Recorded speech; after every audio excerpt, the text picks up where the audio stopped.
विदेशी मामलों के जानकार, आप दोनों का बहुत बहुत स्वागत है। विनोद रावल जी, एक दौर था कि जब हिंदुस्तान पाकिस्तान का बंटवारा हुआ तो पाकिस्तान की अर्थव्यवस्था हमसे भी कह सकते हैं कि मजबूत थी, क्योंकि इसके पीछे की कई वजह थी। कृषि आधारित पहले अर्थव्यवस्था थी और जो खेतीबाड़ी की जमीन अच्छी थी वो पाकिस्तान के खाते में चली गई। संसाधन उनके पास काफी ज्यादा थे, प्राकृतिक संसाधन। लेकिन आज पाकिस्तान आर्थिक तौर पर कहां खड़ा है और भारत कहां खड़ा हुआ है?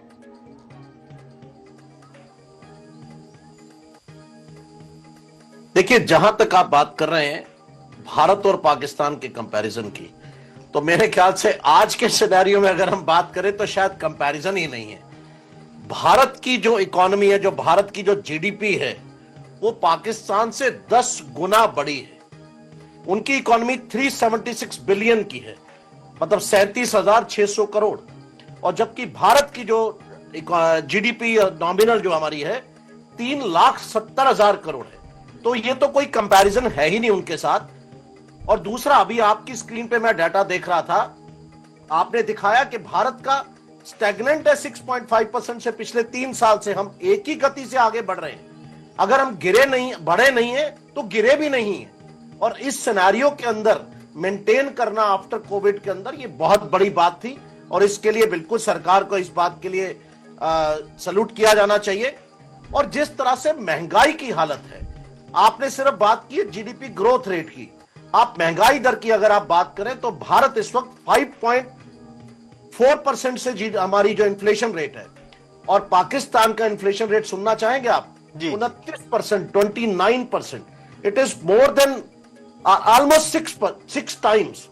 तो ये कारण है जिसकी वजह से पाकिस्तान जो इतने बुरे हालात में चला गया है। अब आप बात करते हैं कि 47 से लेकर के जब हम 75वीं सालगिरह में हैं तो ऐसा क्या बदलाव आया, ऐसा क्या हुआ? देखिए, उसके बाद इंडस्ट्रियलाइजेशन हुआ, हमारे यहां श्वेत क्रांति आई, हरित क्रांति आई। तो ये सब चीजों को लेकर के जिस तरह से सरकारें आगे बढ़ी और उन्होंने समय के साथ अपने आप को बदला, और उसके बाद जो आईटी के अंदर भारत ने जो अपना डंका गाड़ा पूरी दुनिया के अंदर, आज उसकी वजह से आप कह सकते हैं कि आज सर्विस इंडस्ट्री जो है वो एक बहुत बड़ा कंट्रीब्यूशन देती है। जबकि पाकिस्तान ने कुछ इस तरह का डेवलप नहीं किया। और आज भी आप देखिए तो उसी तरह की सिचुएशन में है। मतलब आप किसी भी नंबर को उठाइए, आप फॉरेन रिजर्व्स की बात करिए, हमारे पास उनसे 200 गुना ज्यादा फॉरेन रिजर्व्स हैं। एफडीआई 50 गुना ज्यादा है हमारे पास। मतलब जो दुनिया का जो इन्वेस्टर है उसका ट्रस्ट ही नहीं है उस कंट्री पर, उसका ट्रस्ट है ही नहीं कि उस पर वो पैसा लगाए अपना।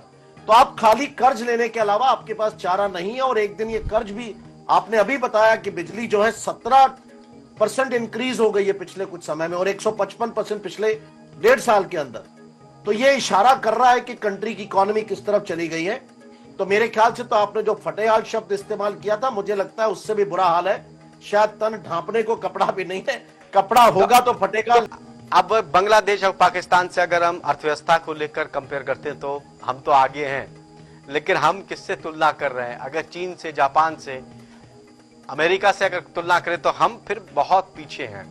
हम बहुत अच्छा कर सकते थे, हालांकि संतुष्ट हैं, लेकिन बहुत अच्छा कर सकते थे, अच्छा नहीं कर पाए।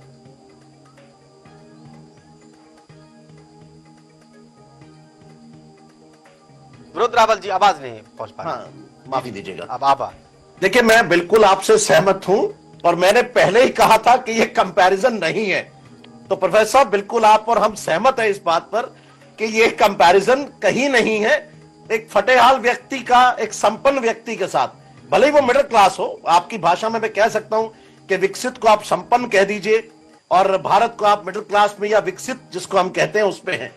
तो लेकिन अगर आप आईएमएफ की बात करें तो प्रोफेसर, मैं आपको बताना चाहूंगा कि अर्थशास्त्र में अभी जो आईएमएफ ने डाटा रिलीज किया, हम चाइना से 2% ज्यादा ग्रो कर रहे हैं। वो 4.5% पर है, हम आज 6.5% पर है। पिछले दिनों में जो चाइना में ग्रोथ हुआ और जो कोविड से पहले का था, जब डबल डिजिट ग्रोथ किया उन्होंने कंटिन्यूसली कई सालों तक, तो ये उसका नतीजा था कि वो हमसे बहुत आगे बढ़े।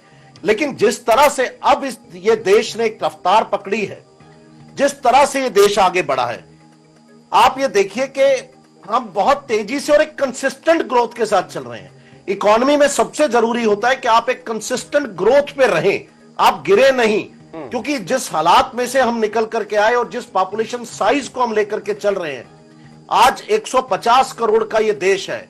एग्जैक्ट नंबर मैं नहीं जानता हूं, मेरी बात में मत जाइएगा। जिस साइज के साथ हम बढ़ रहे हैं, जितनी पॉपुलेशन को आप कैरी कर रहे हैं, वो अपने आप में एक एसेट है या लायबिलिटी है, ये सवाल उठता है। तो अगर आप उसके अंदर भी आप 50-60%, जब हम 65% एग्रीकल्चर पर डिपेंड करके ये इकोनॉमी शुरू हुई थी और आज हम कहां खड़े हो गए आकर के, तो अभी जो समय है मेरे ख्याल से, अगर हम और आगे बढ़ेंगे इसी कार्यक्रम में तो हम बढ़ेंगे कि अब समय आ गया है कि कृषि को भी एडवांसमेंट की तरफ ले जाया जाए। जिस तरह से इंफ्रास्ट्रक्चर डेवलपमेंट हुआ उसका फायदा कृषि को भी मिले। तो कृषि का कोरोना काल में नुकसान हुआ, लेकिन इतना ज्यादा नहीं हुआ। क्या कृषि क्षेत्र जो है उसने बड़ी मजबूती दी कोरोना काल में? ज्यादातर लोग कृषि से जुड़े, इसलिए बड़ा मजबूती मिली हमें। मैं आपके साथ इस बात के लिए सहमत हूं, लेकिन अब समय आ गया है कि कृषि को एडवांसमेंट की तरफ ले जाया जाए। कैसे उसी जमीन से 2 फसल ज्यादा ली जाए, कैसे उससे प्रोडक्टिविटी बढ़ाई जाए।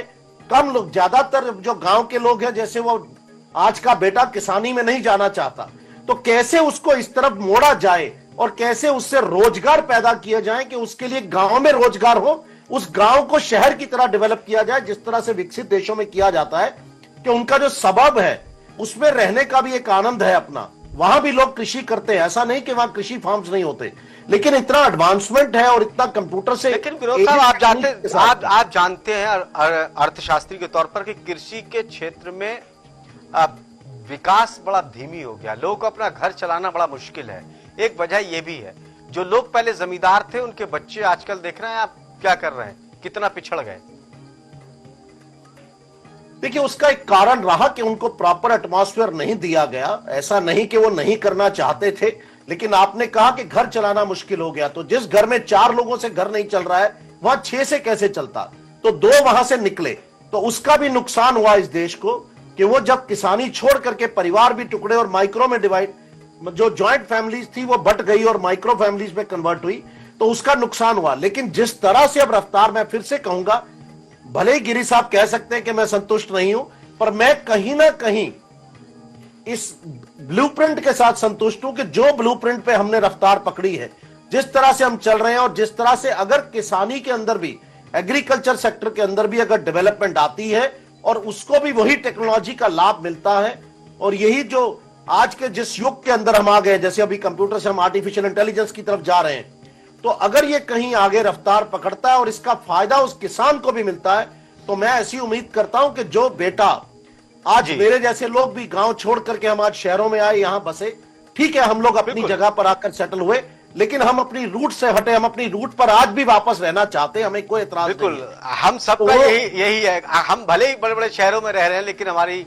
रूह और आत्मा अभी भी गांवों में रहती है। हम सोचते हैं कि कब जाएं हम उसी तरह की जिंदगी जिए। लेकिन विनोद साहब, एक सवाल मेरे जहन में आता है, क्या देश की ज्यादातर आबादी का कृषि क्षेत्र से जुड़ा रहना एक लंबे वक्त तक, यह हमारी ताकत था या हमारी कमजोरी रहा?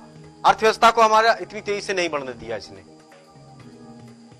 देखिए, आप थोड़ा पीछे जाएंगे तो आप देखेंगे कि इंडस्ट्रियलाइजेशन स्टार्ट कब हुआ, बहुत ज्यादा समय नहीं हुआ है। और जब इंडस्ट्रियलाइजेशन आना शुरू हुआ, उससे पहले तो सब बार्टर सिस्टम पर खेती ही हुआ करती थी और कोई मीन्स था ही नहीं। हम जिस युग में रहा करते थे, पाषाण युग से आते हुए यहां तक आए हैं। आज हम बात कर रहे हैं कि आज आप आर्टिफिशियल इंटेलिजेंस से आपके ब्रेन को आपकी मशीन स्टडी कर रही है कि आप क्या करते हैं। तो ये आप देखिए कितना तेजी से बदला। और अब आप टेक्नोलॉजी को अगर आप देखें तो हर 3 महीने में टेक्नोलॉजी बदल जाती है। जो कभी 100 साल में बदलती थी, फिर उसके बाद वो 10 साल में आई, फिर 10 साल से 10 महीनों पे आई, आज हर 2 महीने पे टेक्नोलॉजी नई आ जाती है। तो आप ये देखिए, इसका फायदा कहीं ना कहीं मिल रहा है। ठीक है, बून और बेन आप डिस्कस कर सकते हैं किसी और कार्यक्रम में, लेकिन एग्रीकल्चर को जब इसका फायदा मिलेगा तो ये कारण रहा कि पहले एक स्लो ग्रोथ थी, जो ग्रोथ थी वो बहुत धीमी हुआ करती थी, आज वो इतनी फास्ट पेस से भाग रही है। 2000 में ही तो कंप्यूटर आए थे आसिफ साहब, कितने 24 साल हुए हैं सिर्फ। आज उसी टेक्नोलॉजी को यूज करके हमारे जिस तरह से प्रकृति से जुड़े थे, तो वो एकदम टेक्नोलॉजी से नहीं जुड़ना चाहते थे, वो उसी से जुड़ना चाहते थे। आज भी देखिए, आज भी आप और मैं चाहे कितनी बात करें, आज भी हम उसी चीज से जुड़ना चाहते हैं, खेती किसानी से। मन आज भी हम लोगों का उधरी पड़ा है। तो क्या लोग जुड़ना नहीं चाहते थे इससे? आज भी जुड़ना नहीं चाहते? ये एक हमारी कमजोरी भी है, कह सकते हैं। नहीं, मैं आपकी बात से पूरी तरह से सहमत नहीं। चाहते तो हैं हम, हाँ। लेकिन कहीं कुछ ऐसी मजबूरियां रही जिन्होंने हमें बेवफा कर दिया। हाँ, तो अब हम उस बेवफाई से बाहर आना चाहते हैं और इसको ब्लेंड करना चाहते हैं। इस टेक्नोलॉजी को, मैंने पहले ही कहा आपसे कि एडवांसमेंट के साथ इसका फायदा उस खेती किसानी को भी मिले। हम चाहते हैं उसको ब्लेंड करके वहां से भी बेनिफिट लिए जाए, वहां प्रोडक्टिविटी बढ़ी जैसे पहले भी बढ़ी, तो कहीं इसको बढ़ाया जाए और कैसे उसका फायदा उठाया जाए और वो जो रूह थी इस देश की उसको वापस वहां ले जाया जाए। विनोद सर, 30 सेकंड में इसका जवाब चाह रहा हूं। जो विपक्ष भी कहता है कि चंद हाथों में अर्थव्यवस्था जा रही है सब कुछ। देखिए, मैं बिल्कुल आपके साथ सहमत हूं कि ये अच्छे सिग्नल नहीं है और इसको और थोड़ा सा इलैबोरेट करना चाहिए। तो मुझे लगता है कि सरकार जिस तरह से इस बार चुनाव के नतीजे आए हैं उसके बाद थोड़ा बदलाव की तरफ दिखने लगा है कि थोड़ा सा माहौल बदला है और आगे और बदल जाएगा। तो कहीं ना कहीं, क्योंकि जिस वक्त ये सिचुएशन थी, देखिए इसमें मैं कोई बुराई नहीं कहूंगा कि अगर इंडस्ट्रियलाइजेशन करने के लिए हमको काम करना पड़ता है तो जो आगे आए वो करे। तो हमें एक बार संभालने की जरूरत थी। आज हम ये बात कर सकते हैं कि अब हम देश को एक तरह से जिस सिचुएशन में थी हमने उसको संभाल लिया है। भले ही ये 2-3 हाथों में हो या इंडस्ट्रियल हाउसेज में हो, अगर कंट्रोल्ड है, अगर लॉ का पालन, कानून का पूरी तरह से पालन किया जाता है तो उसके साथ साथ वो किया जा सकता है। बट मैं इस बात से सहमत नहीं हूं कि वो सिर्फ 1 या 2 हाथों में हो। मेरा पर्पज ये कि जिस तरह से चाइना में इंडस्ट्रियलाइजेशन हुआ, जैसे अभी हम सेमीकंडक्टर्स की तरफ जा रहे हैं, तो ऐसा नहीं कि एक ही कंपनी सब कुछ कर रही है, तो वो गलत है, क्योंकि वो मोनोपोलिस्टिक सिचुएशन होती है और वो बहुत खतरनाक सिचुएशन होती है। तो कहीं ना कहीं डिसेंट्रलाइज्ड करके उसको बांटा जाए। अगर कोई टेक्नोलॉजी को डेवलप करता है, कोई नए तरीके से लेकर के आता है, तो वो उसका फायदा लेगा, उसको आप नहीं रोक सकते हैं, क्योंकि रिसर्च सब लोग नहीं कर रहे। जो रिसर्च करेगा वो पहले आगे बढ़ेगा। तो लेकिन धीरे धीरे जो है उसका फायदा दूसरी छोटी कंपनीज को मिलता है, एंसरीज को भी आता है, तो वो कहीं ना कहीं आगे आते जाना चाहिए।